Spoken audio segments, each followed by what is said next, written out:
ಚಿಂದಿ ಉಡಾಯಿಸೋ ಖಾರ ಬಣ್ಣ ರುಚಿಯನ್ನು ನೀಡುತ್ತದೆ. ಮೆಣಸಿನ ಪುಡಿ ಚಿಂದಿ ಉಡಾಯಿಸೋ ಖಾರ ಬಣ್ಣ ರುಚಿ. ಇನ್ನು ಬೆಂಗಳೂರಿನಲ್ಲಿ ಅಂಗಡಿಗೆ ಬೆಂಕಿ ಬಿದ್ದಂತ ಪ್ರಕರಣ. ಜೆಸಿ ರಸ್ತೆ ಆಟೋಮೊಬೈಲ್ ಶಾಪ್ ಸುಟ್ಟು ಕರಕಲಾಗಿದೆ. ತಡರಾತ್ರಿ ಬೆಂಕಿ ಬಿದ್ದಿರೋದು ಬೆಂಗಳೂರಿನ ಆಟೋಮೊಬೈಲ್ ಅಂಗಡಿಗೆ. ಇನ್ನು ಈ ಒಂದು ಅಂಗಡಿಯಲ್ಲಿ ಆಯಿಲ್, ಗ್ರೀಸ್, ಬೇರಿಂಗ್ ವಸ್ತುಗಳಿದ್ದಂಥ ಅಂಗಡಿ ಇದು. ಪಕ್ಕದಲ್ಲಿದ್ದಂಥ CNG ಐಟಮ್ ಅಂಗಡಿ ಭಾಗಶಃ ಹಾನಿ, ಸಂಪೂರ್ಣವಾಗಿ ಬೆಂಕಿ ನಂದಿಸಿದಂಥ ಅಗ್ನಿಶಾಮಕ ಸಿಬ್ಬಂದಿ. ಅಗ್ನಿ ಲಕ್ಷಾಂತರ ರೂಪಾಯಿ ನಷ್ಟ ಆಗಿದೆ. ಕೊನೆಗೂ ಸುಮಾರು ಗಂಟೆಗಳ ಕಾರ್ಯಾಚರಣೆ ನಂತರ ಸಂಪೂರ್ಣ ಬೆಂಕಿಯನ್ನು ನಂದಿಸಲಾಯಿತು.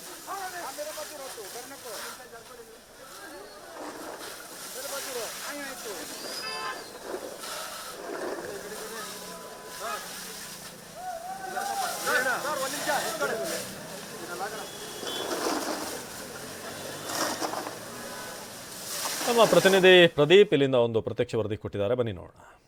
ಬೆಂಗಳೂರಿನಲ್ಲಿ ನಿನ್ನೆ ರಾತ್ರಿ ಆಟೋಮೊಬೈಲ್ಸ್ ಅಂಗಡಿಗೆ ಬೆಂಕಿ ಬಿದ್ದು ಲಕ್ಷಾಂತರ ರೂಪಾಯಿ ನಷ್ಟವಾಗಿರುವಂತಹ ಘಟನೆ ಜೆಸಿ ರಸ್ತೆಯಲ್ಲಿ ನಡೆದಿರುವಂಥದ್ದು.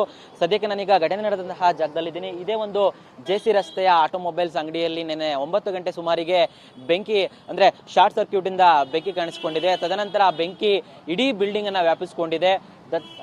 ಈ ಒಂದು ಬಿಲ್ಡಿಂಗ್ ಜೊತೆಗೆ ಪಕ್ಕದ ಬಿಲ್ಡಿಂಗ್ ನಲ್ಲೂ ಸಹ ಅಂದರೆ ಮೊದಲನೇ ಫ್ಲೋರ್ನ ಸಂಪೂರ್ಣವಾಗಿ ಅಲ್ಲಿದ್ದಂತಹ ಐಟಮ್ಸ್ಗಳೆಲ್ಲ ನಾಶವಾಗಿರುವಂಥದ್ದು. ಜೊತೆಗೆ ಕೆಳಗಡೆ ಇಲ್ಲೂ ಒಂದು ಸ್ಟೋರ್ ಅಂಗಡಿ ಇರುವಂಥದ್ದು, ಅಂದರೆ CNG AC ಸಂಬಂಧಪಟ್ಟಂತಹ ಒಂದು ಸ್ಟೋರ್ ಇದೆ.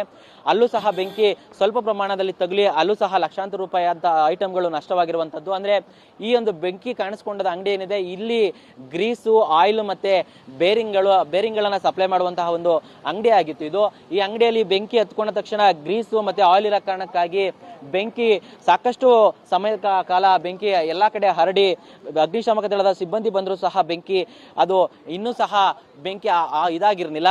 ಆದರೆ ಕೊನೆಗೂ ಸಹ ಅಗ್ನಿಶಾಮಕ ದಳದ ಸಿಬ್ಬಂದಿ ಮಧ್ಯರಾತ್ರಿ ತನಕನೂ ಸಹ ಬೆಂಕಿಯನ್ನು ನಂದಿಸಿದ್ದಾರೆ. ಆದರೆ ಇನ್ನೂ ಸಹ ಹೊಗೆ ಆಡ್ತಾ ಇರುವಂತಹ ದೃಶ್ಯವನ್ನು ಗಮನಿಸಬಹುದು. ಯಾಕಂತ ಹೇಳಿದ್ರೆ ಇಲ್ಲಿ ಆಯಿಲ್ ಮತ್ತೆ ಗ್ರೀಸ್ ಇದ್ದ ಕಾರಣಕ್ಕಾಗಿ ಹೊಗೆ ಇನ್ನೂ ಸಹ ಬರ್ತಾ ಇರುವಂಥದ್ದು. ಜೊತೆಗೆ ಇದ್ರ ಪಕ್ಕದಲ್ಲಿದ್ದಂತಹ ಇನ್ನೊಂದು ಟೈರ್ಸ್ ಅಂಗಡಿ ಏನಿದೆ, ಇಲ್ಲಿಗೂ ಸಹ ಕೊಂಚ ಪ್ರಮಾಣದಲ್ಲಿ ಮಾತ್ರ ಬೆಂಕಿ ಆಗಿದೆ. ಆದರೆ ಯಾವುದೇ ರೀತಿಯಂತಹ ಅನಾಹುತ ಆಗಲಿ ಅಥವಾ ಒಳಗಡೆ ಇದ್ದಂತಹ ಐಟಮ್ಗಳಾಗಿ ಯಾವುದೂ ಸಹ ಬೆಂಕಿಗೆ ಆಹುತಿ ಆಗಿಲ್ಲ.